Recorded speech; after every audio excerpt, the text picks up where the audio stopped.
à 10. Un jeune homme pêchait et attrapa un grand nombre de poissons. Le commissaire a vu le montant et lui a demandé: « Pedro, comment as-tu attrapé tout ça? » Et Pierre lui répondit: « Allons et tu verras. » Les deux sont allés au lac et Pedro l'a guidé dans le bateau où il pêchait. Après cela, Pedro a pris un bâton de dynamite et l'a allumé. Le commissaire a commencé à crier à Pedro: « Tu ne peux pas faire ça, idiot. On ne peut pas attraper de poisson avec de la dynamite. Qu'est-ce qui t'arrive? » Ensuite, Pedro a donné au commissaire la dynamite allumée sur le point d'exploser et lui a dit: « Vas-tu crier ou vas-tu pêcher? » Pour certains, le changement ne vient qu'avec de la dynamite, pour d'autres, ce n'est qu'un jeu d'enfant. J'espère que ce matin, je n'aurai pas besoin d'utiliser de la dynamite. Je pense que mon sermon ressemble plus à un jeu d'enfant. Le thème de notre texte ici dans Éphésiens 2 est « Nous sommes transformés ». Nous poursuivons la série sur les Éphésiens intitulée « Notre identité en Christ ». Devenez membre de la chaîne et aidez-nous à propager la parole de Dieu dans le monde entier. Dimanche 17 mars 2024. Si vous croyez en la puissance de Dieu. Commentaire 11. Nous sommes bénis et aussi, comme nous l'apprendrons, nous sommes changés. Chaque chrétien ici ce matin a l'obligation d'accepter les changements d'une vie avec Christ selon Éphésiens chapitre 2, versets 1 à 10. Quels sont les changements que nous devons démontrer en tant que chrétiens selon Éphésiens chapitre 2? Parlons de ces changements, et puis, j'espère que nous les accepterons et que nous vivrons comme des exemples vivants. Chaque chrétien doit démontrer les changements d'une vie avec Christ. Quel est le premier changement que nous devons démontrer? Écoutez le verset 1 de notre texte. Autrefois vous étiez morts dans vos transgressions et vos péchés volume 1 maintenant. Passez au verset 4 et écoutez. Mais Dieu, qui est riche en miséricorde, à cause de son grand amour pour nous, 5. Il nous a rendus vivants, avec Christ, même, lorsque nous étions morts dans nos péchés. Par grâce, vous avez été sauvés.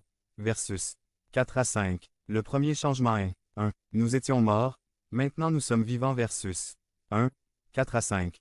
Cela fait partie de notre identité. Nous étions morts mais maintenant nous sommes vivants. Il nous est difficile de comprendre pourquoi cela va à l'encontre des lois physiques. Les gens ne sont généralement pas déclarés morts pour être ressuscités à la vie. La Bible mentionne que cela se produisait parfois, mais ce n'était ni normal ni très fréquent.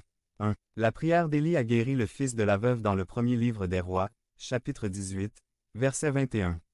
2. Élisée a prié et le fils de la Sonamite est ressuscité des morts dans le deuxième livre des Rois, chapitre 4, verset 35. 3. L'homme moabite qui toucha les eaux d'Élisée ressuscita dans le deuxième livre des Rois chapitre 13, verset 21. 4. Jésus ressuscita la fille de Jaïrus dans Marc chapitre 5, verset 42. 5. Jésus ressuscita le fils d'une veuve de Naïn en Luc chapitre 7, verset 15. 6. Jésus élève Lazare dans Jean chapitre 11 et verset 44. 7. Pierre a élevé Dorcas dans Actes chapitre 9, verset 40. 8. Et mon préféré c'était le jeune homme nommé Eutychus dans Actes chapitre 20, verset 10 qui dormait pendant un sermon long et ennuyeux de Paul. 9. Et bien sûr, nous ne pouvons pas oublier l'exemple le plus important en Christ. Mais vous savez quoi? Notre texte prouve que ce miracle s'est produit des millions de fois au cours de l'histoire. Ceux qui étaient morts sont ressuscités. Nous étions morts mais, maintenant nous sommes vivants. Nous devons accepter cette vérité pour comprendre notre identité en Christ. Devenez membre de la chaîne et aidez-nous à propager la parole de Dieu dans le monde entier. Dimanche 17 mars 2024. Parlez à Dieu en 5 minutes. Description de la vidéo. Ce texte dit que nous étions morts à cause de nos transgressions et de nos péchés. Nous pouvons, facilement, penser à une époque où il y avait des péchés. Peut-être que c'était un mensonge, peut-être un vol, peut-être que nous convoitions quelqu'un, ou peut-être que nous avons fait ou dit quelque chose contre une autre personne. Peu importe de quel péché il s'agissait. Le fait est que nous pouvons facilement nous souvenir des péchés que nous avons commis. Ces péchés ont causé notre mort, et nos transgressions l'avaient fait aussi. Dans la Bible, version King James, le mot utilisé pour transgression est le mot crime. En anglais, le mot utilisé est un mot que nous n'avons pas. En espagnol, le mot est intrusion et signifie pénétrer dans la propriété d'autrui sans autorisation. Où sommes-nous entrés sans autorisation? Je me souviens que, plusieurs fois dans le passé j'étais entré dans des lieux sans autorisation. J'aime jouer au golf, mais le golf peut coûter cher aux États-Unis, surtout si vous êtes étudiant sans beaucoup d'argent. Pour éviter de payer le prix d'entrée, j'ai acheté des balles qui brillaient comme de la lumière dans le noir. Et mes camarades de classe et moi avons visité De nombreux terrains de golf et joué gratuitement de nombreux week-ends au cours de mes années universitaires. Pensez-vous que c'est ce que Paul disait ici dans Éphésiens?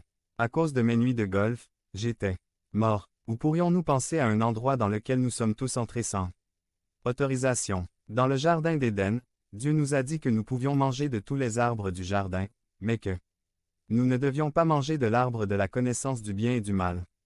Le jour où nous en mangerions, nous mourrions sûrement. Genèse 2, 16 à 17. En d'autres termes, nous pouvions marcher partout, mais nous ne pouvions pas entrer dans un espace particulier.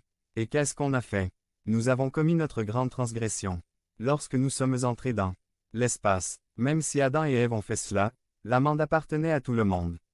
C'était nos représentants. Et à partir de là, nous étions considérés comme morts. Comment est une personne décédée?